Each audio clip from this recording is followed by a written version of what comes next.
Donc, ce matin, nous avons terminé sur le verset 13 de Matthieu 6 et sur le point suivant, c'est que dans le Notre Père, il y a deux déclarations qui sont toutes importantes, les déclarations, mais j'attire notre attention sur le verset 10 et le verset 13 de Matthieu 6 qui dit que ton règne revienne, que ta volonté soit faite sur la terre comme au ciel. Et au verset 13, ne nous induis pas en tentation, mais délivre-nous du mal, car c'est à toi qu'appartiennent dans tous les siècles le règne, la puissance et la gloire. Amen. Donc, la prière du Notre Père, on passe à côté de quelque chose si on fait juste la répéter. Parce qu'on dit que c'est une prière universelle, donc on la répète, mais des fois, quand on crée une habitude de répéter quelque chose, on ne l'entend plus. M'entends-tu? Hey, t'as arrêté de le dire, ça. Il disait tout le temps, lui, écoute, m'entends-tu? C'est la COVID qui a fait ça? Qui te... quelque chose? J'oublie la fille qui m'avait inspiré cette phrase-là. On s'en parle. Pas obligé.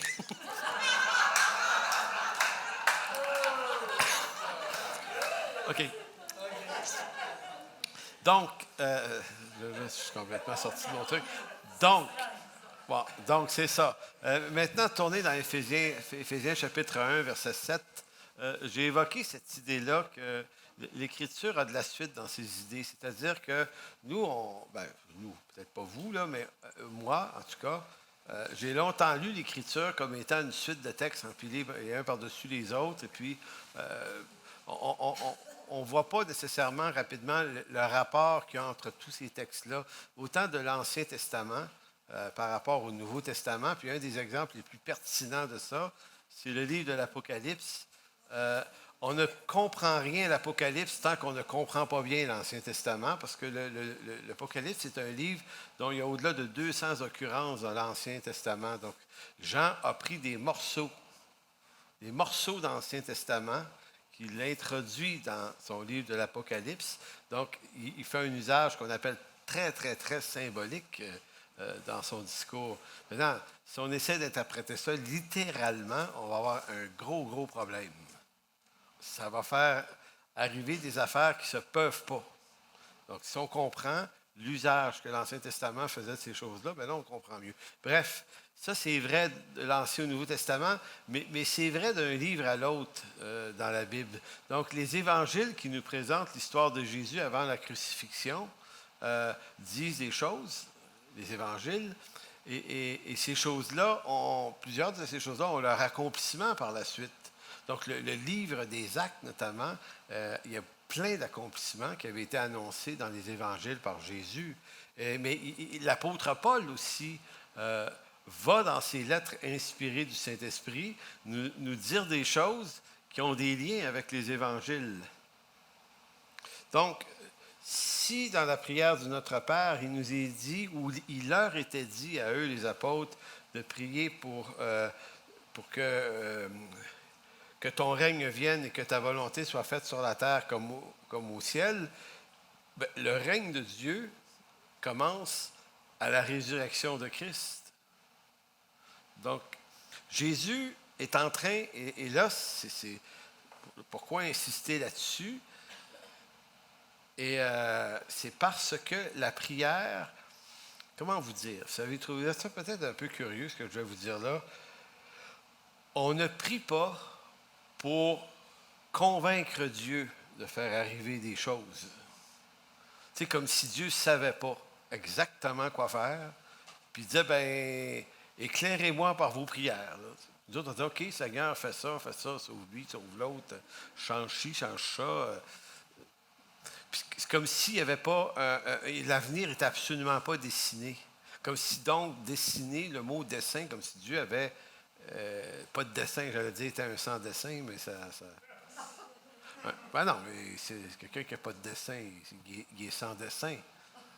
Non? Amen, merci. Non, mais j'attendais l'amen de Robert, il n'est pas venu. Là. Ah, c'est toi? Ah, t'as dit amen? OK, je l'excuse. Bon, donc, non, faire sa part, ce que j'essaie de dire, c'est que l'avenir et comment tout ça, ça se termine, c'est déjà décrété d'avance. Donc, à quoi sert la prière? Ben, c'est comme si, et on voit ça souvent dans l'Écriture, Dieu nous fait prier son dessein. On ne s'en rend pas compte, mais il nous fait lui demander ce qu'il a l'intention de faire. Et aussi étrange que ça puisse paraître, c'est comme deux affaires qui rentrent en concordance ensemble. Elles fonctionnent parce que les deux sont vissés ensemble. Donc, les choses arrivent parce qu'on les demande à Dieu. Et on les demande à Dieu parce que Dieu nous les fait demander parce qu'il a l'intention de le faire. Je ne rentrerai pas là-dedans ce soir, mais quand je vais donner cette série à l'automne, on va regarder des exemples dans l'Écriture qui sont extrêmement fascinantes. Fait que Dieu a déjà prévu la réponse à la prière qui nous est inspirée. Donc, ici, c'est un exemple. Donc, quand Jésus demande aux apôtres de prier pour que le règne de Dieu ou la volonté de Dieu, donc, ce qui est la volonté, c'est-à-dire que le dessein de Dieu s'accomplisse sur la terre comme elle est au ciel, eh bien, quand Jésus meurt sur la croix et ressuscite, il fait ce qu'on appelle, voyons dans 2 Corinthiens 5, il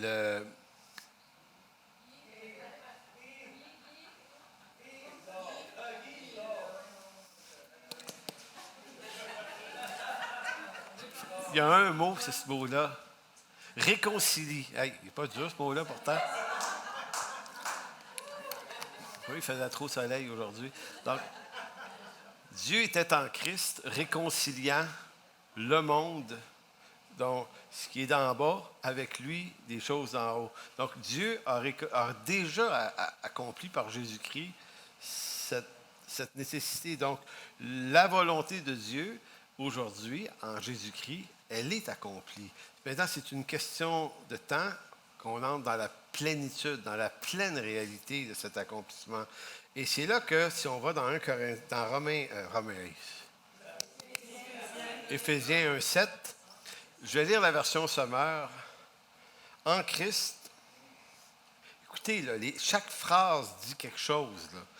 En Christ, parce qu'il s'est offert en sacrifice, nous avons été délivrés et nous avons reçu le pardon de nos fautes. Donc, ce n'est pas « nous serons pardonnés ».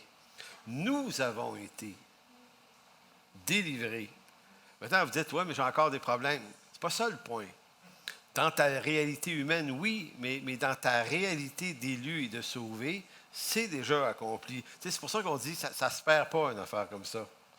Ça ne se perd pas parce que ça ne se gagne pas. Si c'est une grâce, ben c'est un don gratuit. Si tu n'as rien fait pour le mériter, ben tu ne peux pas démériter quelque chose qui ne s'est pas mérité en partant. C'est absurde, c'est complètement absurde. Et tu ne peux pas démériter une chose que tu as reçue avant de naître, avant la fondation du monde. Éphésiens 1,4, Romains 8, plein de textes. Donc, c'est juste l'idée que Dieu, donc, en Jésus-Christ, par lui, on a reçu le pardon de nos fautes. Dieu a ainsi manifesté sa grâce dans toute sa richesse. Et il l'a répandue sur nous avec surabondance en nous donnant pleine sagesse et pleine intelligence pour que nous connaissions le secret de son plan. Ce plan, il l'a fixé d'avance dans sa bonté en Jésus-Christ. Donc, Dieu n'a pas en chemin bâti le plan. C'était déjà établi d'éternité. Ce plan, il l'a fixé d'avance dans sa bonté en Jésus-Christ. Pourquoi? Pour conduire les temps vers l'accomplissement. Selon ce plan, tout ce qui est au ciel et tout ce qui est sur la terre doit être réuni sous le gouvernement de Christ. C'est vraiment riche, là. Tout doit être réuni sous le gouvernement de Christ. Donc, ce qu'on entend dans cette déclaration-là, il y a comme un écho au Notre Père, parce qu'avant la crucifixion, il dit priez pour que la volonté de Dieu soit faite sur la terre comme au ciel. Et Paul, il dit ben, c'est fait en Jésus-Christ, c'est accompli. Donc, il leur a demandé de prier sur quelque chose qu'il allait faire et qu'il a fait. Maintenant, ça ne signifie pas que c'est inutile de prier. Ça signifie que Dieu nous rend complètement participants dans son œuvre. Tu sais, il va dire, demandez-moi les nations. Souvent, là, cherchez, demandez, frappez. Donc, Dieu nous veut vers lui. Donc, on ne perd pas notre temps quand on prie. Donc, ça, c'est le premier point. Allez à Matthieu 6, 16. Matthieu 6, 16. Là, je reviens, je fais un rewind sur un matin. Vous vous souvenez que j'ai dit qu'il y avait 3 choses qui étaient dites dans le chapitre 6 et que ces 3 choses-là avaient une même shape, une même posture. C'est-à-dire qu'il commence par l'aumône, que ton aumône se fasse en secret, et ton Père qui est dans les cieux te voit et te le rendra. On a vu ça pour l'aumône, les versets 1 à 4. Après ça, on a vu les versets 5 à 8. Maintenant, il le dit pour la prière aussi. Si tu pries, entre dans ta chambre, ferme la porte, et ton Père qui te voit dans les cieux te le rendra. Donc, au verset 16, pour le jeûne maintenant, lorsque vous jeûnez, ne prenez pas un air triste, comme les hypocrites. Et là, on voit la même posture de texte, ça ressemble aux 2 autres, qui se rendent le visage tout défait pour montrer aux hommes qu'ils jeûnent. Je vous le dis en vérité, ils reçoivent leur récompense. Mais quand tu jeûnes, parfume ta tête et lave ton visage afin de ne pas montrer aux hommes que tu jeûnes, mais à ton Père qui est dans les lieux secrets, et ton Père qui voit dans le secret te le rendra.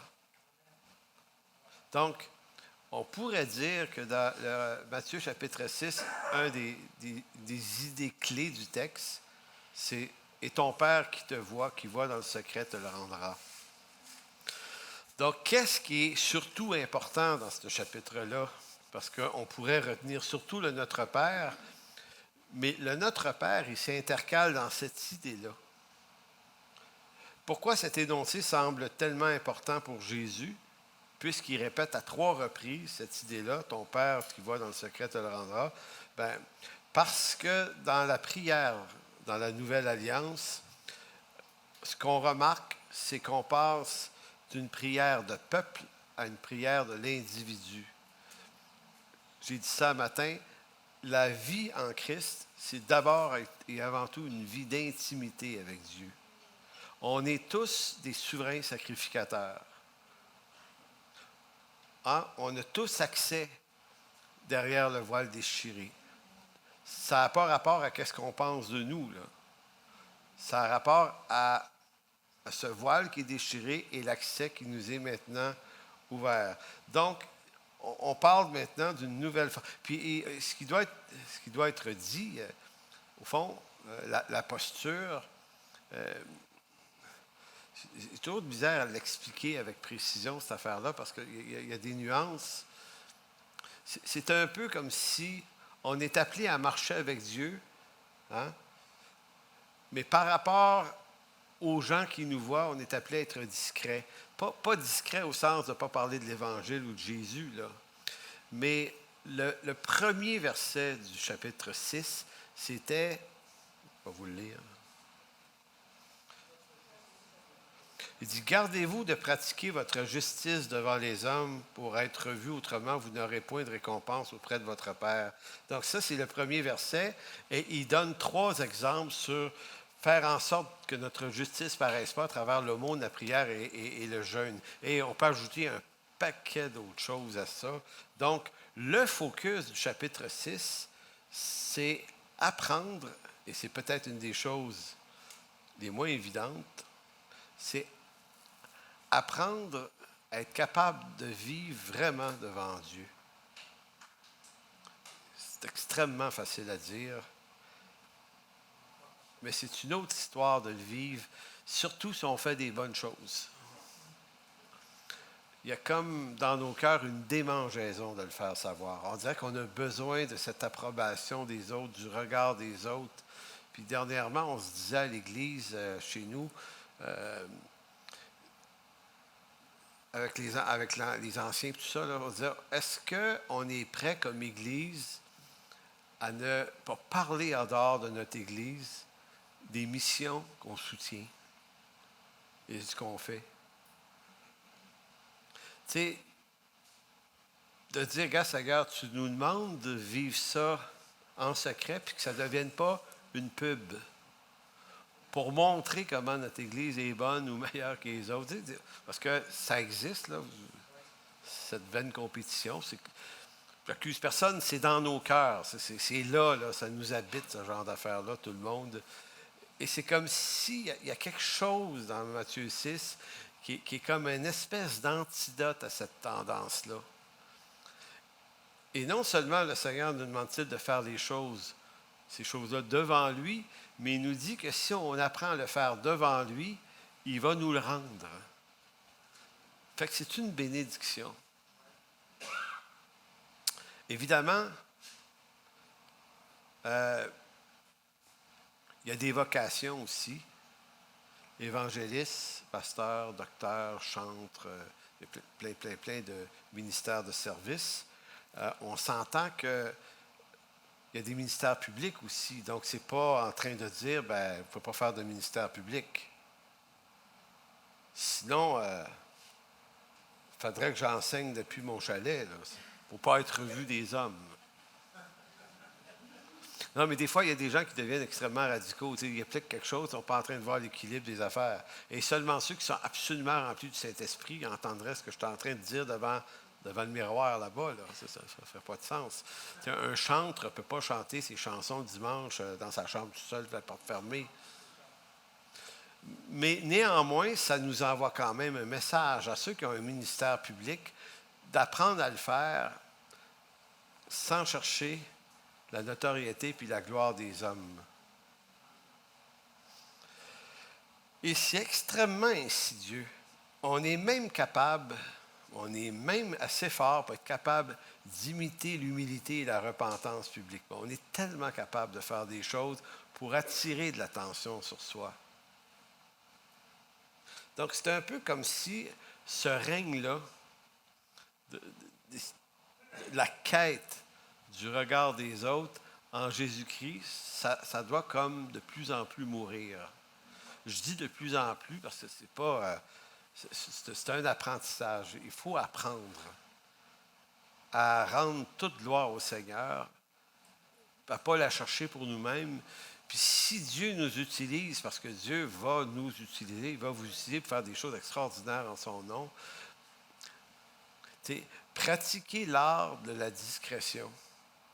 C'est pour ça que je vous disais que je suis toujours dérangé par des gens qui se photographient en train de faire des trucs. Je ne comprends pas.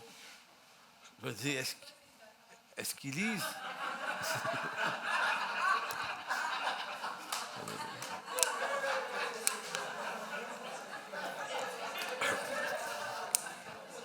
Donc c'est tout l'équilibre entre deux choses ici. Vous savez, on a des ministères publics, on doit annoncer l'Évangile. Donc, on est appelé à faire rayonner le Seigneur Jésus dans un monde de ténèbres, mais une différence entre faire rayonner l'Évangile et chercher à rayonner nous-mêmes. On est en même temps des porteurs de lumière, donc c'est nous que les gens remarquons, mais à la fois, c'est comment on fait en sorte que cette gloire-là, on ne se la garde pas pour soi-même, puis c'est pas tout à fait évident.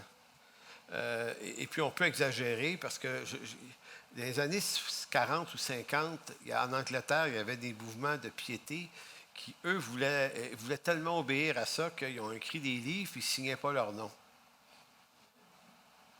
Mais le problème, moi, quand j'achète un livre, si je ne suis pas capable d'avoir le nom de l'auteur, je ne l'achète pas. Non, mais vous savez, on peut aller extrêmement loin dans ça.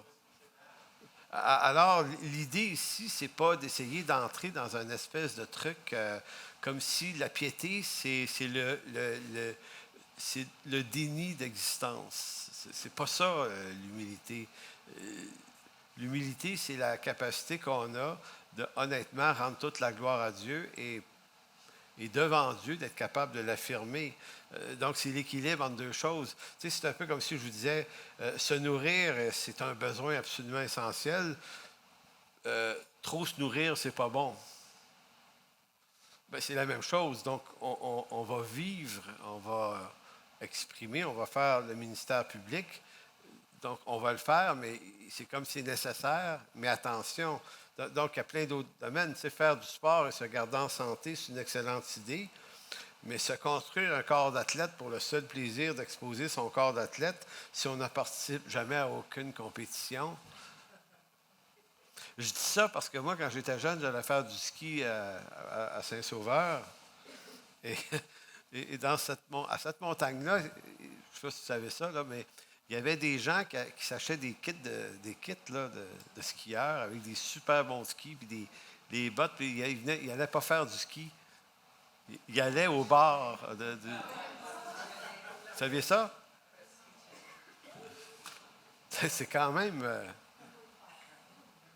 Non, non, mais il y a plein de monde qui font des trucs bizarres de même. Si tu veux être dans la gang, tu veux être accepté. Donc, moi, je reste sur une rue à Pointe-Calumet. Puis, il y a du monde dans mon village que ils ne savent pas c'est quoi un muffler. On est assis des fois derrière la maison, sur notre patio, puis c'est assez loin de la rue, là. Il y a des autos qui passent, on se dit, tellement de bruit. Puis à chaque fois que ça arrive, je me dis, j'aurais envie de dire au gars, mais pourquoi tu fais du bruit de même? C'est quoi le but? C'est d'être vu. Tu sais, en d'autres mots, si tu ne peux pas être remarqué pour ton intelligence, tu vas essayer de faire du bruit autrement pour te faire remarquer, mais c'est une pathologie, ça. C'est vraiment. Donc, ainsi, réussir son appel en y mettant tout ce qui est nécessaire, le zèle nécessaire, l'effort qui convient à un vrai serviteur de Dieu, c'est vraiment une excellente chose, là. Mais utiliser l'œuvre de Dieu et son appel dans le seul but de montrer notre justice devant les hommes pour être vu, ben, c'est douteux. Et conséquemment, ben, en plus, on perd notre récompense. Donc, c'est tout le problème de la justice propre. Donc, voilà ce qui est probablement au cœur de la prière en Matthieu 6. L'authentique relation avec Dieu produit un fruit. Ben, en fait, ça produit une posture, et cette posture-là nous délivre du besoin d'approbation. Ce que je sens quand je lis Matthieu 6, c'est comme si Jésus nous disait, vous êtes tellement maniaque, vous êtes tellement en soif d'approbation que je vais vous dire comment éviter de tomber dans ce piège-là. Donc, vous allez faire les choses de piété en secret. Vous allez faire ça. Vous allez apprendre à faire ça devant moi, seul. Fait que quand vous allez faire quelque chose de bien, là, hâtez-vous de ne le dire à personne. Vous aidez un pauvre, juste Dieu le su. Apprendre à faire ça. Parce que, je vous avoue, moi, là, souvent, quand j'ai fait ça, là, j'ai hâte de le dire. Pourquoi j'ai hâte de le dire? C'est quoi cette folie-là? Ben, c'est ça, on est fait de même. Donc, être libre du péché ne consiste pas simplement à être délivré des grossièretés morales, mais c'est aussi, plutôt, avant tout, être libre de cette tendance adamique à vouloir être des dieux. Parce que lorsqu'on adresse le péché dans nos milieux, on adresse les grossièretés immorales. C'est comme si le péché, c'était ça. Ben, c'est ça, en passant. La désobéissance, la rébellion, tout ce qui est l'immoralité sexuelle, ou tout ça, les problèmes de comportement, les déviances de toutes sortes. Donc, on vise les dépendances aussi. Donc, on dit ça, c'est le péché. Mais il y en a un qui est pire. Devant Dieu, c'est celui de chercher à être comme des dieux. C'est d'ailleurs la prémisse de l'offre du malin à Ève dans le jardin d'Éden, si vous mangez du fruit, vous serez comme des dieux. Et l'idée d'être un Dieu, c'est d'établir ce qui est bien et ce qui est mal à partir de ce qu'on pense ce qui est bien et ce qui est mal sans l'Écriture, sans la volonté de Dieu. Mais être comme des dieux, c'est aussi rechercher une forme d'adulation qui ne revient qu'à Dieu seul. Donc, c'est de chercher une attention puis une adulation. Et ça pue au nez du Seigneur immensément plus autant que n'importe quelle autre forme de grossièreté. Mais ce péché-là, on ne le nomme pas. On ne s'en soucie pas. Il est une gloire de grande valeur qui n'est pas permise à l'homme de posséder, car elle est gloire de Dieu seul. Si Dieu promet à ses élus d'entrer un jour dans cette gloire ineffable, d'ici là, il vaut mieux pour l'homme pécheur de s'en abstenir, car sa condition actuelle de pécheur est telle qu'il ne pourra faire autrement que la corrompre pour son avantage. Voilà pourquoi la formation du disciple à la piété implique que je sois pleinement conscient des mouvements du cœur qui m'invitent à pratiquer ma justice pour être vu des hommes. Et même en voulant pratiquer ce qui est spirituellement juste et bon par l'aumône, le jeûne et la prière et autres, je trouve en mon cœur des sources qui en corrompent le bon usage. Ainsi, bien avant que le péché veuille m'égarer dans les méandres des pires laideurs de l'immoralité, il voudra aussi et d'abord me propulser vers les hauteurs de la réussite par la séduction du surhomme adamique que je suis, en vue de présenter de moi un homme meilleur que les autres hommes. Vous serez comme des dieux, disait le serpent à la femme en Éden. Être vu, remarqué, admiré, envié, voilà les mouvements du cœur de l'homme pécheur qui, même devenu chrétien, le pousse à rechercher chez l'autre une humble admiration derrière laquelle se dissimulent les penchants les plus horribles de l'esprit humain. Est-il un péché bien pire que l'immoralité? Oui, probablement, c'est-à-dire la volonté de l'homme qui cherche obstinément à être le meilleur des hommes, à être comme un Dieu, pour le seul motif d'être vu des hommes, d'avoir leur gloire, leur adulation. Et la gloire qu'il en retire lui semblera d'abord comme le plus savoureux des élixirs, jusqu'au jour où ce doux mélange d'extase empoisonnera les moindres fibres de son être pour faire de lui le pire des hommes. Donc vous voyez que le péché, c'est aussi là que ça campe. Et ce péché-là est probablement responsable de tous les conflits dans les églises. Et toutes les églises ont des conflits. Et tous les conflits d'église ont toujours une même espèce d'origine. C'est ce besoin d'adulation, de pouvoir, c'est les insécurités. Donc, on a énormément de misère à se faire une piste dans l'humilité qui est exigée dans l'Écriture. On ne fouille pas ça beaucoup. Donc, la formation de disciples, parce que Jésus a dit à ses apôtres, en Matthieu 28, de faire des disciples. Nous, ce qu'on entend aujourd'hui, nous, peut-être pas tout le monde, mais ça fait assez longtemps que je suis dans le milieu pour savoir que pour nous, former des disciples, c'est former des leaders. C'est le mot d'usage. Dans l'Écriture, former des disciples, c'est former des serviteurs. Je sais qu'il y en a qui vont dire, on veut dire la même chose. Je ne sais pas si tu veux dire la même chose, mais ça ne veut pas dire la même chose. Un leader, c'est quelqu'un qui dirige. Un serviteur, c'est quelqu'un qui apprend à obéir à un maître. C'est vraiment pas pareil.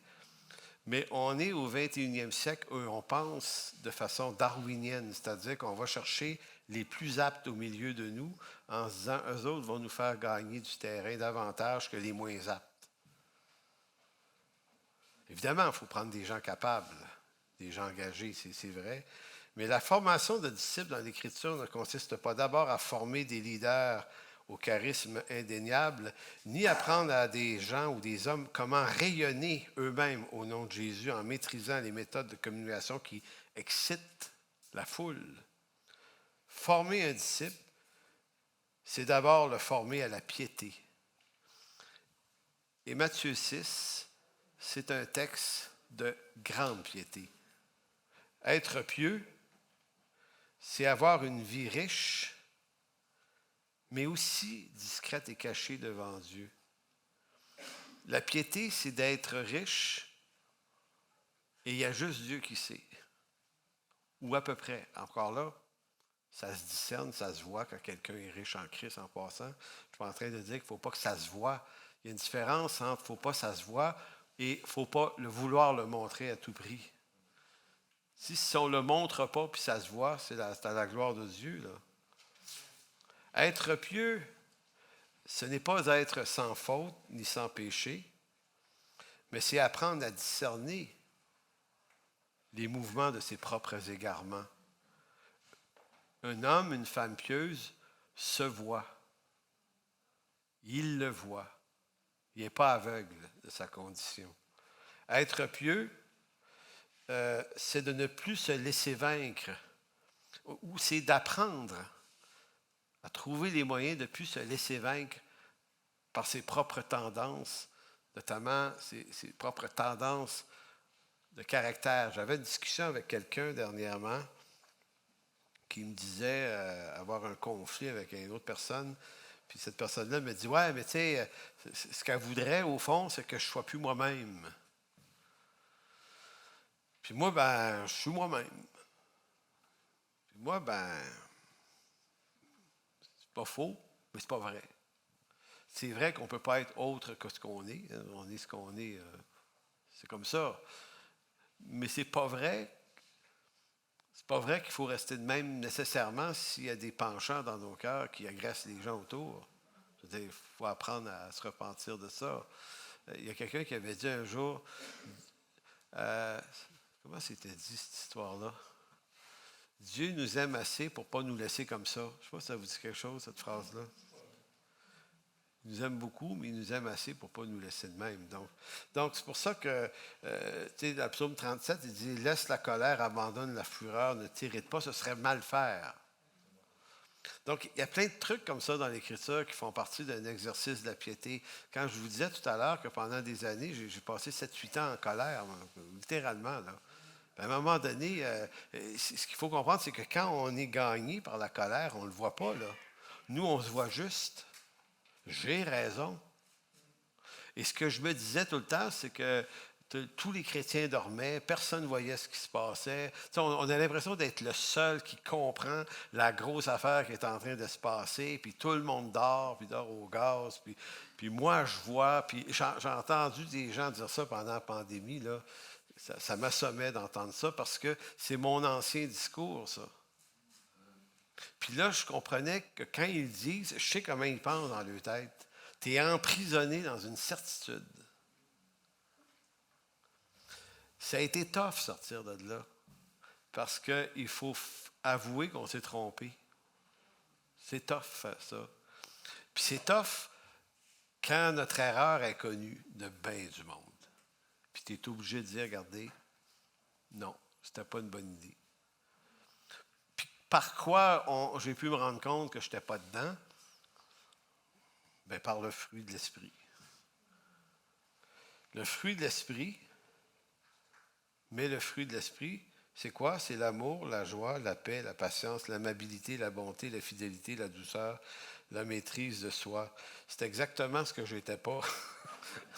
Non, mais c'est ça le miroir. Si je veux savoir quel est l'état de mon cœur et de mon âme, je n'ai pas à m'évaluer selon mes propres procédés, là. Sans doute, ça serait manger mon propre poison. Donc, à un moment donné, c'est la parole qui est lumière dans ma vie. Et c'est frappant là, de lire ce texte-là, de dire, OK, bien là, à la lumière de ce texte-là, là, je suis loin, là. Je suis loin, loin, loin.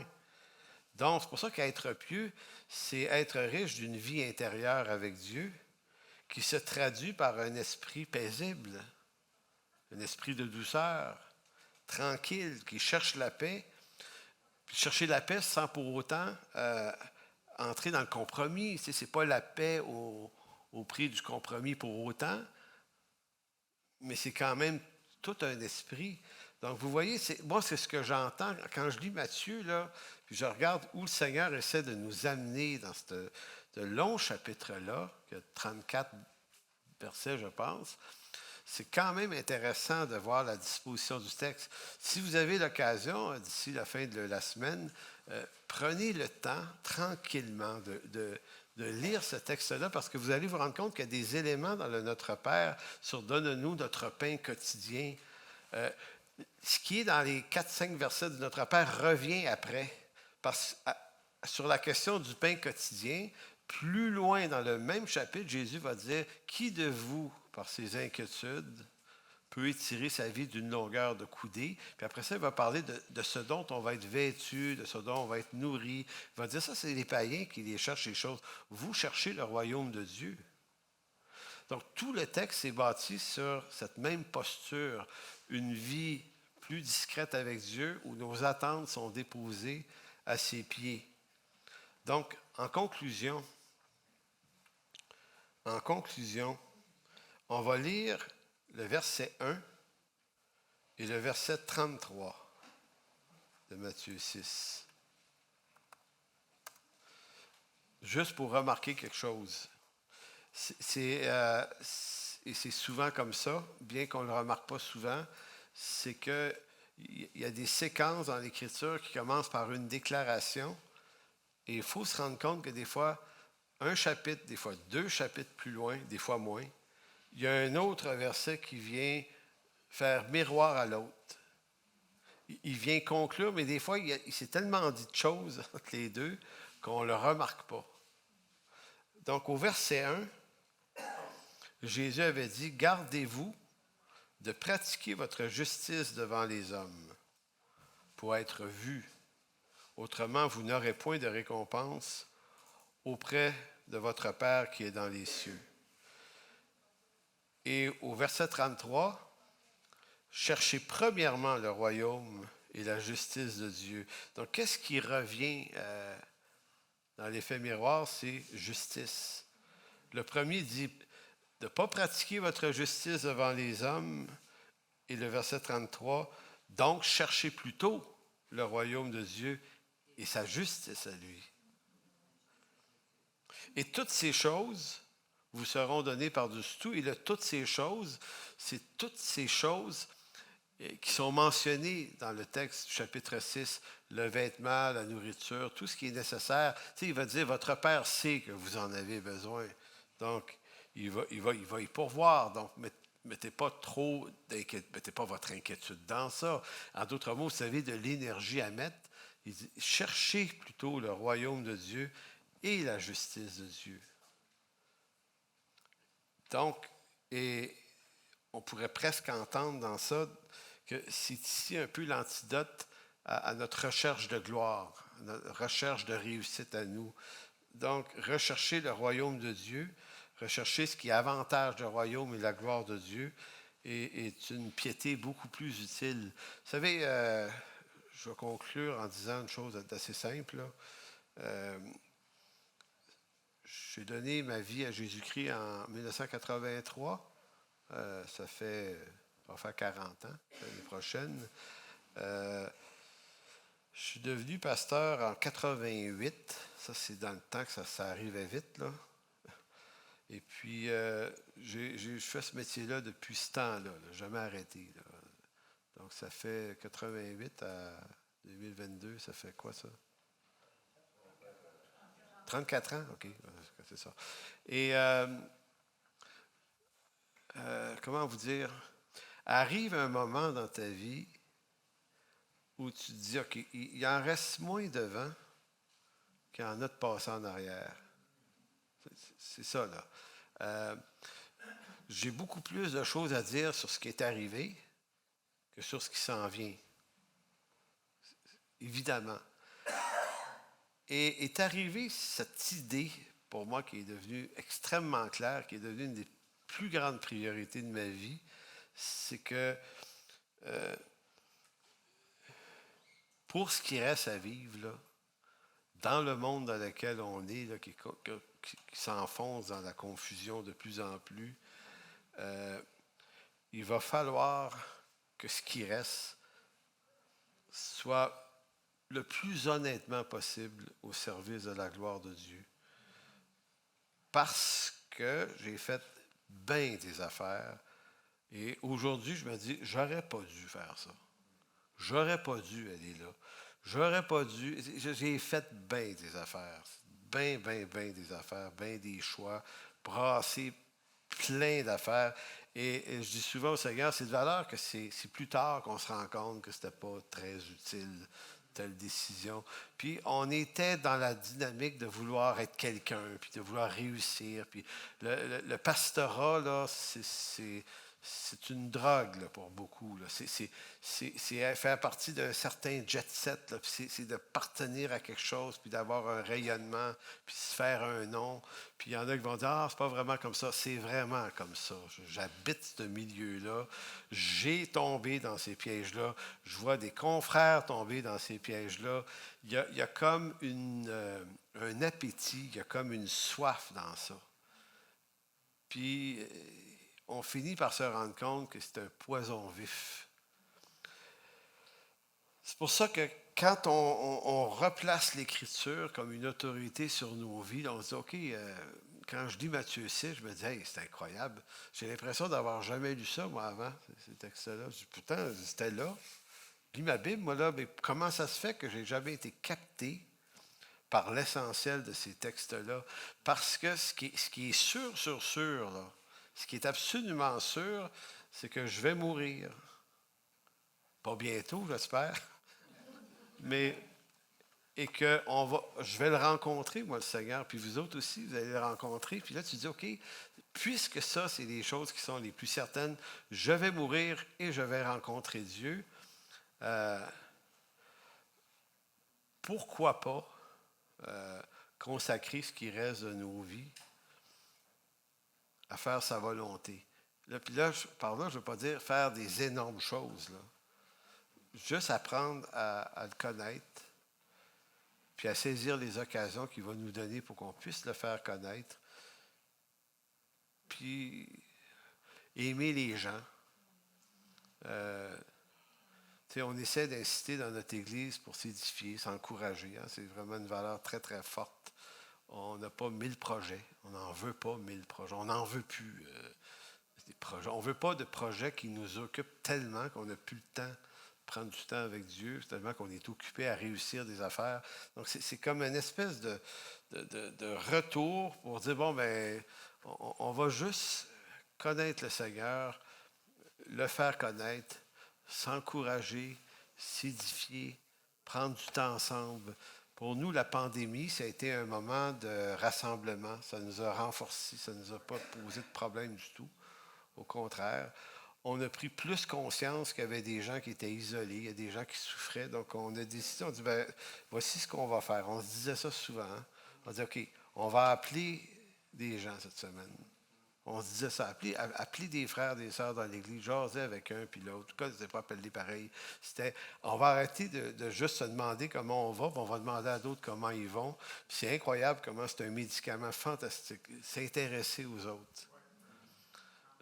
Et ça crée quelque chose de riche, ça crée quelque chose de béni. Puis ça, là, c'est pas besoin de diplôme en théologie, vous n'avez pas besoin de doctorat, vous n'avez pas besoin de savoir votre Bible absolument par cœur. C'est apprendre juste à le servir dans les choses les plus ordinaires dans le secret, puis tout ça. Puis en tout cas, bref, je vais arrêter là-dessus. Là. Fait que, on va prier. Puis demain, on va commencer une étude sur Éphésiens 6, le combat spirituel. Puis on va essayer de comprendre où se trouve la prière dans cette affaire-là, puis à quoi ça sert la prière dans cette affaire-là, puis comment on place ça, fait que demain. Alors, merci, Père, de bénir le reste de cette soirée. On te rend grâce pour le temps qui était prévu être plutôt mauvais cette semaine, et finalement, Seigneur, je pense que tu nous bénis, tu nous fais vraiment un cadeau spécial ici cette semaine d'amener vraiment, vraiment du beau temps. Merci pour la communion fraternelle qui se pratique ici, que je vois des hommes et des femmes créer des nouvelles amitiés, des amitiés qui sont encourageantes, qui sont édifiantes. Ça fait énormément de bien, ça. Alors, merci également pour ceux qui dirigent le camp des bouleaux, Daniel et toute l'équipe. On te demande de pourvoir aux besoins qu'ils ont ici, Seigneur, parce que il ne faut pas oublier qu'on en profite, nous, de tout ça, de tous ces gens qui travaillent dans l'ombre ici. Et c'est vraiment une grande bénédiction. Alors, merci. Merci d'appeler, mon Dieu. Amen.